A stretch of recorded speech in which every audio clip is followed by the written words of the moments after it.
Hello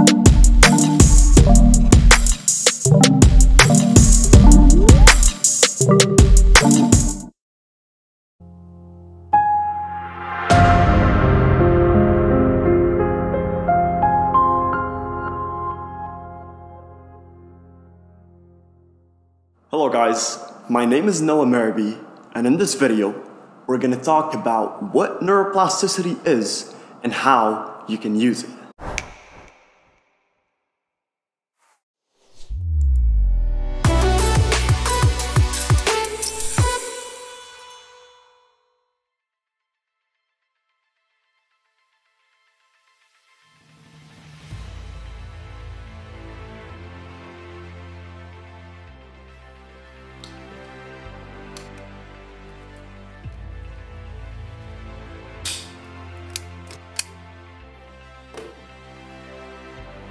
You have a gun to your head. 60 seconds to decide. Which one do you think you need most? And right answers only. You have to take one of two pills. The blue pill gives you the ability to rewire your brain and transform your life in any way, shape, or form that you want. You can become the master of your mind and thus the master of your life. The red pill gives you the ability to control your motor sensory integrations, to control your body and learn any skill you want to learn at a mastery level. And I emphasize mastery. Mastery is reflected in those moments where you need your skills most, when the pressure is high and the momentum is low. The blue pill would help you unlock the true power of your brain. And finally, reveal the true answer to whether or not we only use 10% of our brain capacity. The red pill will allow you to use skill-based creation to solve any problem you have and achieve anything you want to achieve. 20 seconds to decide. Now, is it going to be the power to control the body or the power to control the mind? Which pill is it going to be? 10, 9, 8, 7, 6, 5, 4, 3, 2, 1.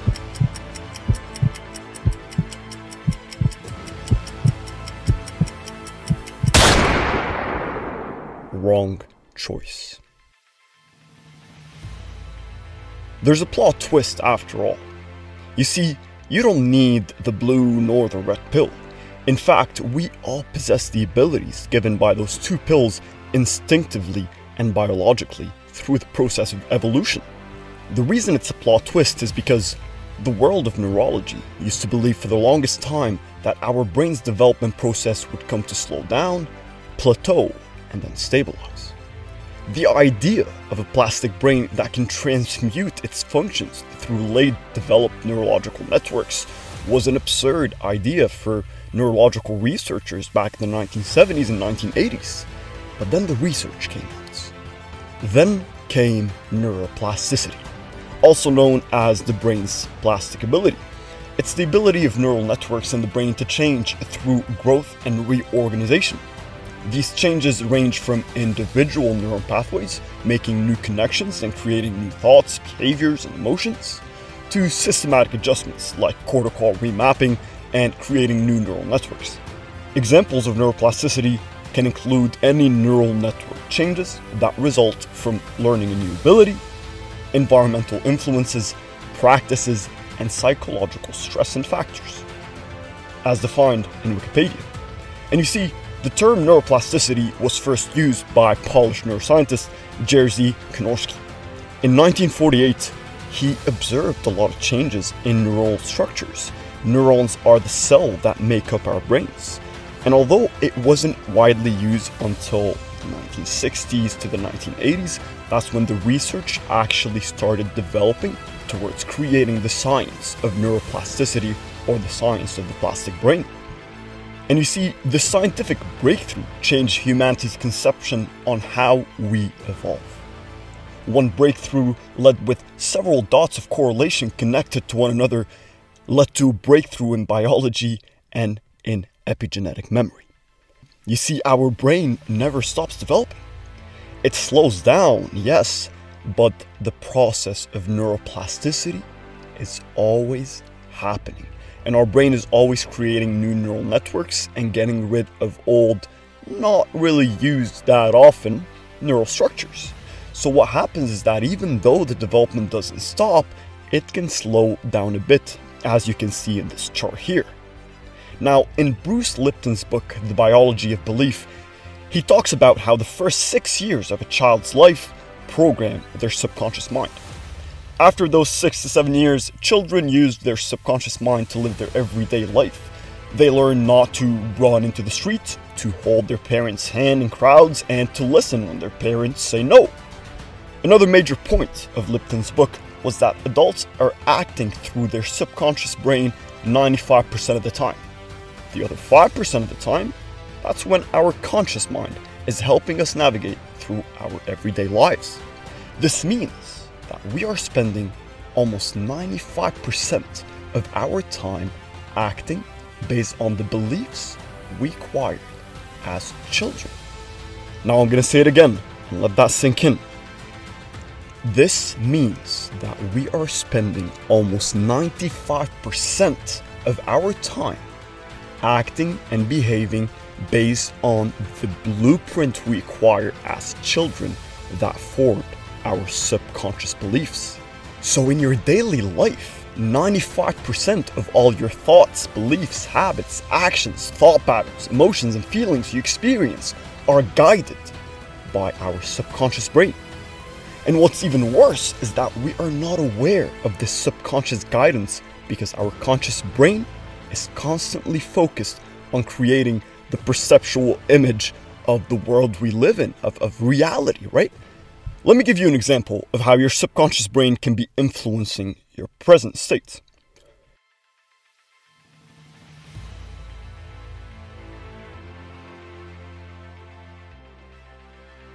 Now, we all have thoughts programmed in our subconscious brain related to the concepts of personal wealth, income, and money.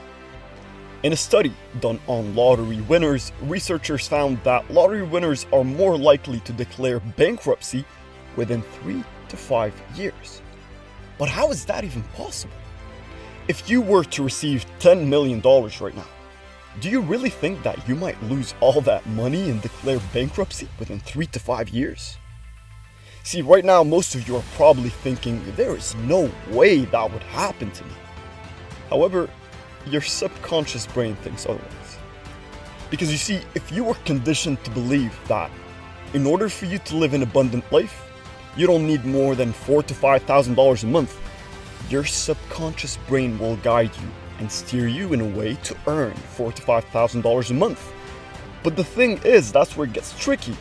If you make more than that, then your subconscious brain will start steering you and guiding you towards spending whatever extra income you got recklessly sometimes and based on emotion, just to go back to that threshold of $4,000 to $5,000 a month. That's the comfort zone. That's the survival zone that the subconscious brain got used to. Now, when we talk about the conscious mind, we talk about the creative mind. When we talk about the subconscious mind, we talk about the habit mind, all right? So keep that idea in mind first. Conscious mind is the creative mind. Subconscious mind is the habit mind. Now, Dr. Joe Dispenza in his series Rewired on Gaia gives you a very interesting metaphor to help us understand our brains better. So imagine you have a computer, and this computer of course has certain specifications when it comes to memory space, functioning speed, and utility capacity. Now, if you were to download a professional video editing software on that computer that surpasses its functioning capacity, what's going to happen is, as soon as you open the software, it's first going to take a while for it to launch, and as you get used to it, it's going to start glitching and it's going to run slowly. You'll have a very hard time working on it. Eventually, you're going to end up closing the program, deleting it, as you cannot really operate on your current computer. Instead, you decide to download a basic software that your computer can actually handle. and you can finally edit your videos. But it's nowhere near as good as what you could have done if you were editing on the professional software, obviously. And you see, in this metaphor, the computer itself is the subconscious brain, and the creative video editing aspect is your conscious brain. So just like the computer has a fixed capacity, your subconscious brain also has a fixed capacity. But it's not fixed by nature or biology or evolution, it's fixed by the biology of belief. Now, what created this capacity? Well, your thoughts, social influences, experiences, environment, perception, and as we said, most importantly, beliefs. These are all factors that shape the capacity of our subconscious brain. Now, let me give you a more tangible example. If you have a goal where you want to make $200,000 in 1 year, the only thing standing between you, the goal setting process, and the goal achievement is simply your subconscious brain. If your computer is programmed to operate on a level where you can only make $50,000 a year, it will be impossible to try and make $200,000 a year. Your subconscious brain will create obstacles, doubt, negative thoughts, and detrimental behaviors to make sure that you don't exceed that $50,000 threshold. But why? Because your subconscious brain is your habit brain. And it is very hard to try and break a habit. Your subconscious brain will not only fight for your biological survival, but also it will fight for your psychological survival, those concepts that are rooted in the brain as beliefs. And whenever you set yourself a goal that seems out of reach, out of the comfort zone when it comes to your processing capacity, you will not be functioning properly, and thus you will most likely end up failing. And you see, this is exactly what happens when we set a New Year resolution. See, why is it that more than 90% of the people who set a New Year resolution would end up dropping it and quitting by January 14th? It's because they were operating on a conscious level, and your conscious brain has a limited capacity. This is the first part of the answer. Yes, your conscious brain is indeed limited in its capacity when compared to your subconscious brain. Hence the myth that says we only use 10% of our brain capacity. Now, when you set a goal and you try to achieve it, what happens is that for the first 2-3 days, you are excited and motivated to achieve it. Even when you feel lazy or tired, you still gather the motivation you have and you keep working on achieving your goal. Nonetheless, your willpower is often perceived like a battery. We know that the more we use our willpower, the more it gets drained. That's why people, when they go on a diet, they will not binge on a large pizza at 6 a.m. in the morning, but they're way more likely to do it at 11 p.m. at night. That's when they use their willpower throughout the day and it's nighttime, they're exhausted, and they say, you know what, I might as well just do it. There's not enough willpower to steer them another direction. And this is where our subconscious brain steps in and it throws us off the track, right? It throws us back into our old habits, old conditioning, what we're used to. That's the habit brain. However, if your subconscious brain was also wired based on a healthy diet, when your conscious brain fails to operate and steps in with willpower, your subconscious brain steps in and takes care of the job, making sure that you do stay on track. That's just because it's conditioned for you to follow a healthy lifestyle and a healthy diet. You see, you always use your brain's capacity to its fullest, but what happens is when there's a contradiction between what you consciously want and what you subconsciously believe, then your brain capacity starts to become limited as you are going through a fight with yourself. There's a quote that says, if there's no enemy within, the enemy outside can do us no harm. And there's a lot of wisdom in that, because oftentimes the biggest enemy that we ever have to face and encounter is ourselves, is the guy or the girl you see in the mirror when you wake up in the morning and you're washing your face. And if you want to use your brain's capacity to its fullest, you need to make sure that your subconscious brain is working with you, not against you. If you are consciously pursuing a goal that goes against your subconscious conditioning, you will realistically only be able to work on that goal effectively about 5 to 10% of your day. The other 90%, your subconscious brain will try to distract you in any way, form, or shape possible. And there's an interesting state that a lot of people often experience, known as the state of flow. The state of flow is when your conscious brain is in coherence with your subconscious brain. And here's where it gets crazy. On a conscious level, we can process up to 120 bits of information a second, which is amazing.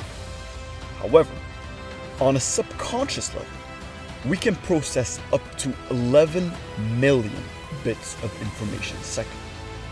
Just imagine. That's like the difference between winning $120 and $11 million. And a state of flow is usually stimulated by synchrony between subconscious habituation and conscious focus, a mix of emotion and skill, passion and thrill, a state in which the genius within us is deep into work. And you know who I'm talking about. This version of yourself that appears every now and then and surprises you even. You look yourself in the mirror and you don't even recognize yourself. Those problems that seemed like the end of the world were met by solutions as you were operating from a higher state of consciousness. You were operating with absolute coherence and flow between your conscious brain and your subconscious brain. Now you see, this means that no matter how old you are, what your background is, or what you do in life, you can rewire your brain to learn new languages, skills, develop new patterns of thinking, habits, and feelings. You can change everything within and outside just by taking control of your cognitive growth. Well, the question is how? For you to fully understand neuroplasticity, there are three main pillars you need to explore. 1. Neurons that fire together, wire together. Number 2, if you don't use it, you lose it. And number 3, neural structures are TFAR loops that provide comfort, security, longevity, and survival. If you can understand those three pillars of neuroplasticity properly, you will be able to apply neuroplasticity and unlock a potential within yourself that you don't even currently know. When you get to that point, where your conscious brain and subconscious brain are working in coherence and synchrony, 90% of the time instead of 10% of the time, you will start tapping into the potential, the real potential that you have within.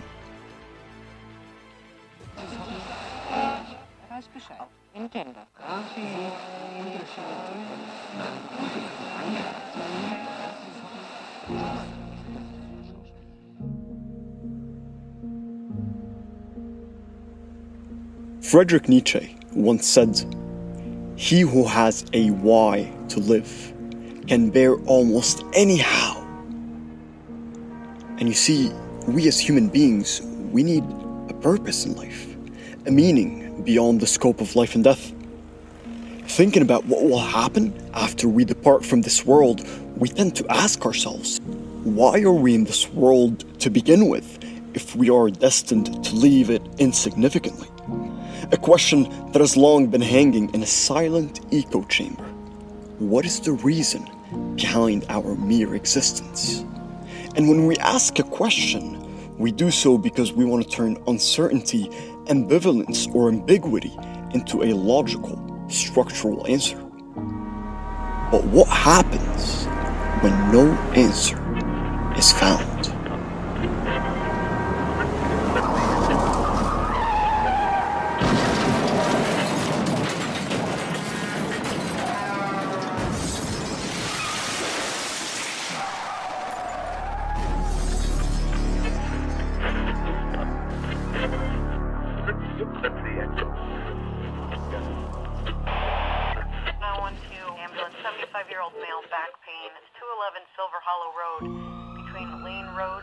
Tragedies, tribulations, and lots of pain.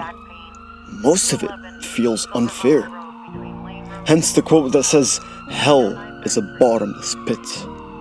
Because no matter how bad a situation is, we can always find a way to make it worse. And that's not just theory. According to the National Science Foundation, an average person has about 12,000 to 60,000 thoughts per day. And of those, 80% are negative and 95% are repetitive. When we mentioned Bruce Lipton's book, The Biology of Belief, in a previous episode, where he talks about how the first 6 years of a child's life program their subconscious brain, in those first 6 years, children use their subconscious mind to live their everyday life. They learn not to run in the street, to hold their parents' hands in crowds, and to listen when their parents say no. Another major point of Lipton's book was that adults are acting from their subconscious mind 95% of the time. The other 5% of the time, that's when our conscious mind is helping us navigate through our everyday lives. This means that we are spending 95% of our time acting from the beliefs we acquired as children from the age of 0 to the age of 7 to 8. Let's do some simple math here. If 80% of our thoughts are negative and 95% are repetitive, and we spend almost 95% of the time operating from a subconscious level, it isn't late until we realize that the problem is not with the conscious brain. When we look at picking up maybe a new habit of reading for half an hour a day or meditating for 5 minutes in the morning, it seems like there's something a lot more powerful than us, a lot more powerful than our conscious brain that is throwing us off the right track every single time.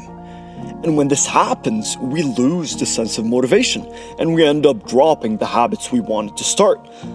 And at one point, we start looking and observing the problem, and we tend to think that the problem is our sense of motivation or our sense of inspiration.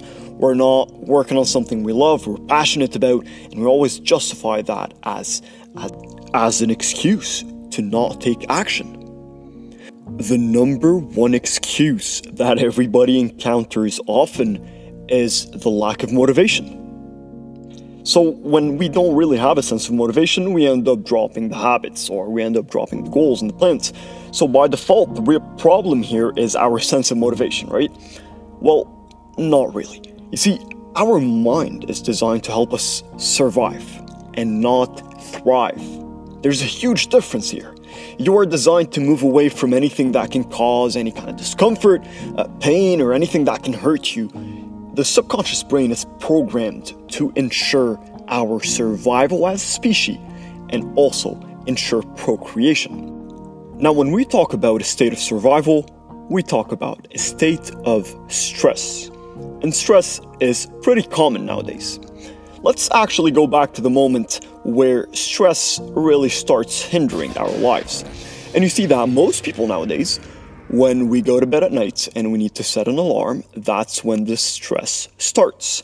Especially if you're somebody who likes to hit the snooze button, you're gonna anticipate yourself feeling drained in the morning and feeling tired. Maybe it's cold. You're gonna start anticipating the negative feelings that you're gonna feel the next day. And you bring those negative feelings all the way to the present moment, and then you start stressing. And say you went to bed, you were able to sleep and not overthink. You wake up the next morning, as soon as your alarm goes off, you start stressing. And if you hit the snooze button and you think to yourself that you're just going to rely on the next alarm you have set up so that you don't miss work, even though you go back to sleep for a bit, you are going to be in a state of stress. Your body doesn't want to miss the second alarm, otherwise you might get in trouble. And this creates a lot of problems because stress itself is healthy. It's crucial for our survival. But too much stress, that's where the problem happens.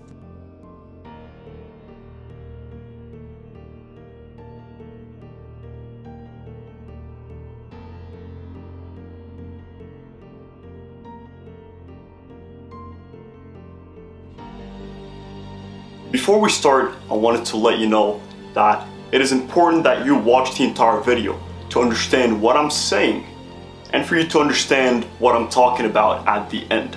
Because if you just skip through and it doesn't make sense, well, you skip through. So, watch and listen carefully, because I'm about to share with you some revolutionary stuff right here, alright?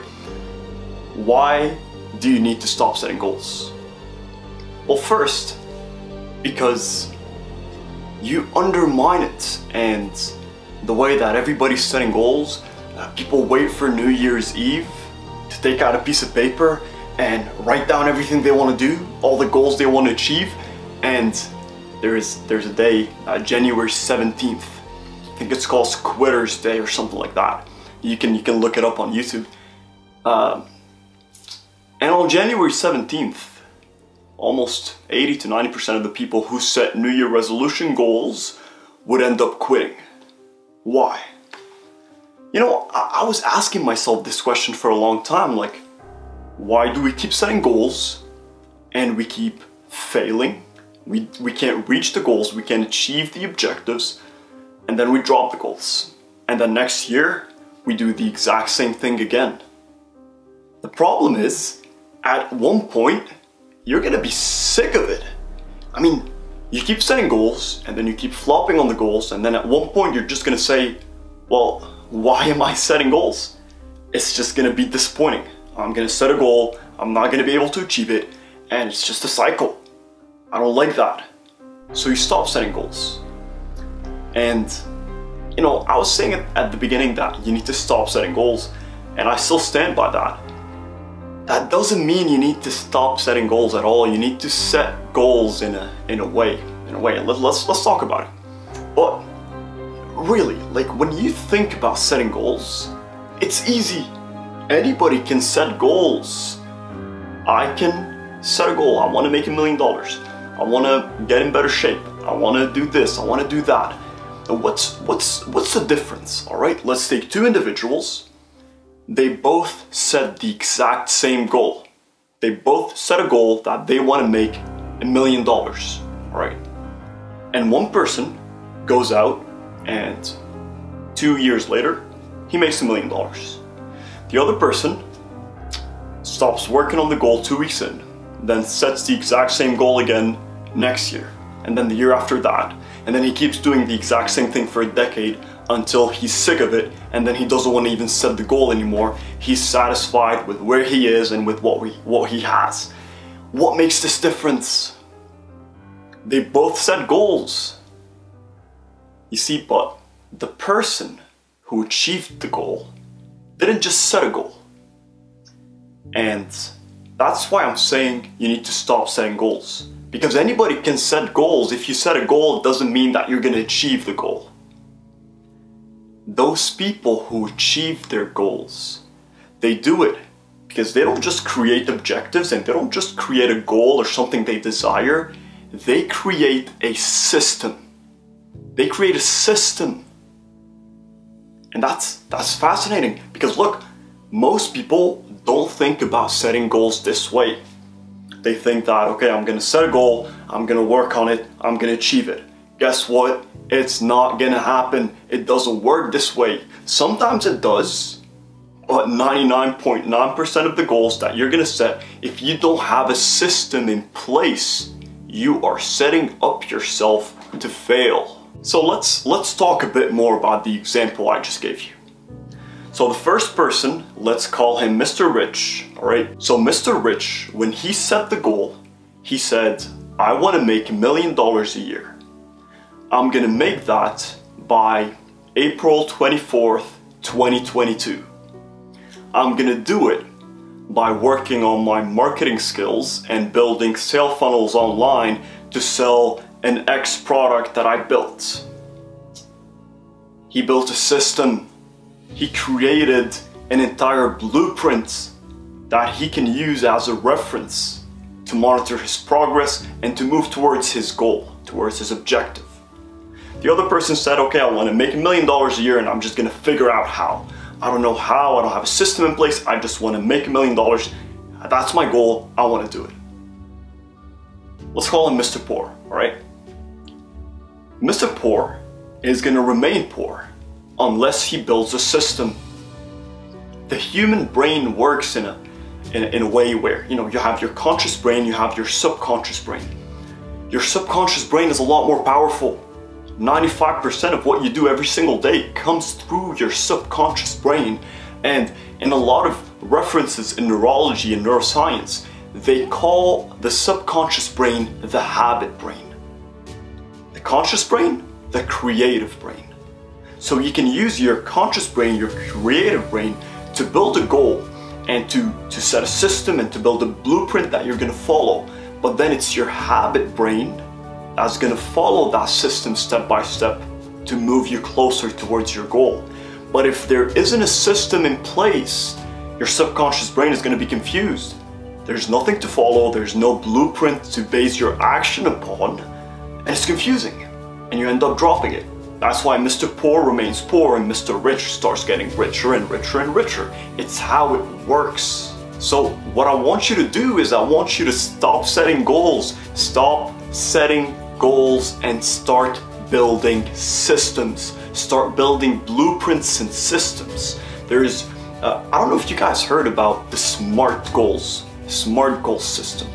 And if you click on the link somewhere on the video, I have a course about it, you can learn more about it. But again, going back to SMART goals. S-M-A-R-T. Specific, measurable, attainable, realistic, and time-bound or timely. See, when people talk about SMART goals, it's a smart way to set goals. It's not a smart way to set goals, but it's a smart way to build a system. Somebody wants to go on a diet, alright? First person who keeps flopping on the diet, he just sets a goal. I want to lose weight. I want to go on a diet. The other person who actually achieves it, let's say he follows the SMART goal system. It needs to be specific, measurable, attainable, realistic, and timely. Time-bound, whatever. He'll say, I want to lose 10 pounds by January 15th, 2021. And I'm going to do that by going to the gym 4 days a week. On Monday and Tuesday, I'm going to do cardio. On Friday and Saturday, I'm going to do weightlifting. And you can already see the difference. There's a system in place. You want to grow your Instagram, all right? A person sets a goal that they want to work on their Instagram. They want to grow their following. Another person says, I want to reach 10,000 followers by February 14th, Valentine's Day, 2021. And I'm going to do that by posting, let's say, 3 pieces of content every day, or on Monday, Friday, Saturday, and Sunday, and 1 video on Thursday and an Instagram TV video on Thursday. All right? He built a system. He built a blueprint that he can follow to reach his goal, in opposed to the other person who just set the goal. And that's based on wishful thinking, and wishful thinking doesn't work. So, to recap, stop setting goals. Anybody can set goals. If you set a goal, it doesn't mean that you're going to achieve it. And start focusing on building a system. Whether you're following a SMART goal system or any system that you build, make sure that you have a blueprint, that you have a system in place for you to go from point A to point B. I'm going to end it with one last example. If you still need more reassurance on why this is a lot better, let's say you went to downtown Toronto and you're in your Airbnb and you want to go somewhere. If you know the address, you have one of 2 options. You can either go downstairs and start walking and try to figure your way there, or you can open your phone, put the address on the GPS, and follow the map. Now, in both cases, one of them, in the first case, if you don't get lost, you might end up getting to your destination.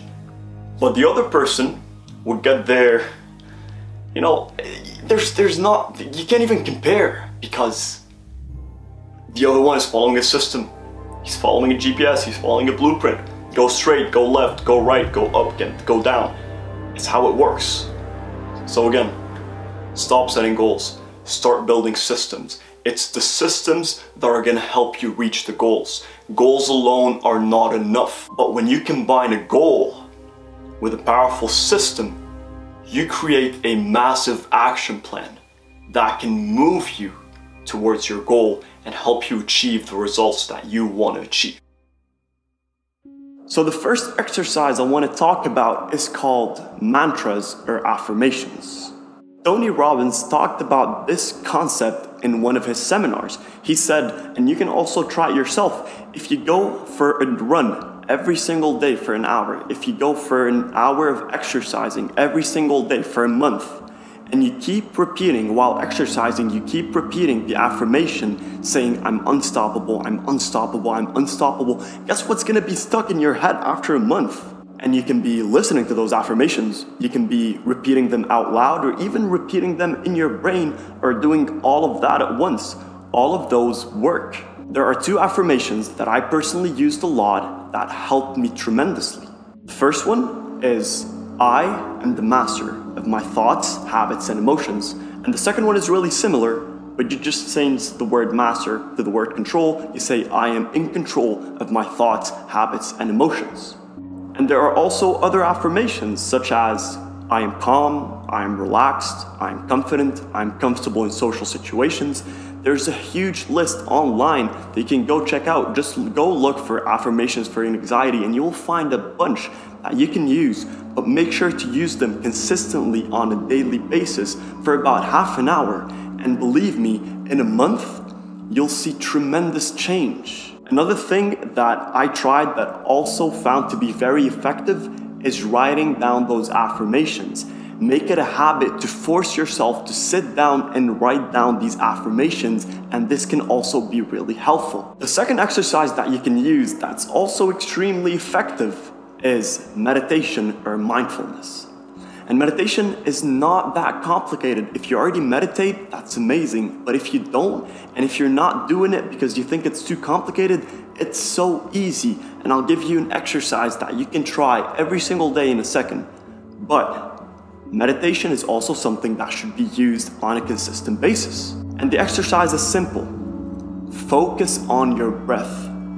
Sit down comfortably, close your eyes, and focus on your breath.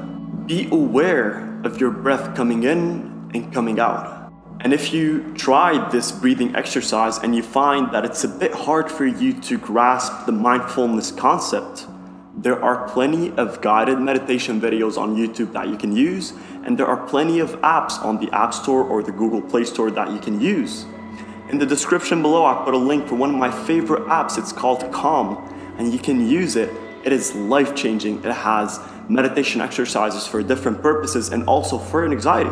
And the last exercise we want to talk about is called the bracelet technique. It's one of the most effective techniques that you can use. I've used it personally, not just for anxiety, but for a lot of other things, and it works really well. So what you need to do is you need to get an elastic bracelet and put it on your wrist.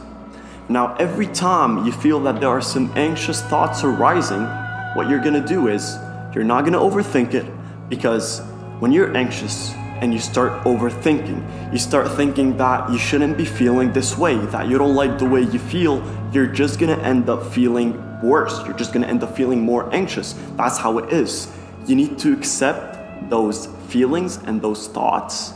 Be aware that they're there. And once it happens, you become aware that those thoughts are there, but don't judge the thoughts. Just snap the elastic bracelet on your wrist and then go and try your best, challenge yourself to do or face the thing that's making you anxious. Whatever it is, whether it's a social situation or talking to someone, just go and do it. Even if you just do it for a second, challenge yourself to go and do it. And once you do it, reward yourself. Whatever the reward is, pick something that you really like or that you really enjoy doing and pick it as a reward. And what's happening is you're rewiring your brain. Every single time you are aware of anxious thoughts, you're not judging them, but you're snapping the bracelet on your wrist and you are associating those anxious thoughts with physical pain. And us as human beings, we like to avoid pain and embrace pleasure. This is how our psychology works. We don't like to do the things that give us pain, but we like to do the things that give us pleasure.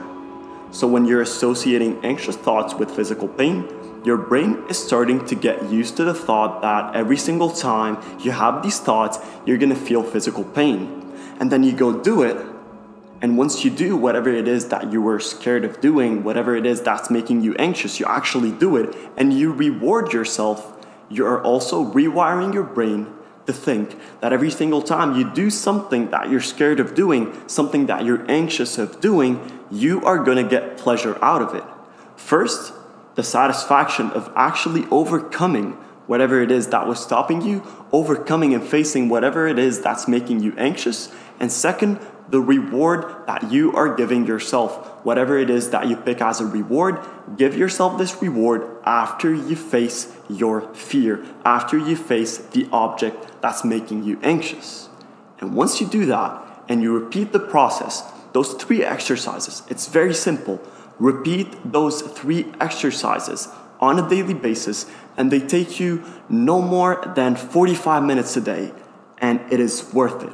45 minutes a day, try those 3 exercises for a month, and I can assure you, you will notice tremendous change. You will change and you will rewire your brain into a healthier and way less anxious brain, and you will lead a way healthier life, healthier thoughts, thought patterns, behaviors, and emotions. I want to thank you all very much for watching this video. If you like it, please like and subscribe to know when I'm going to be releasing new videos for you.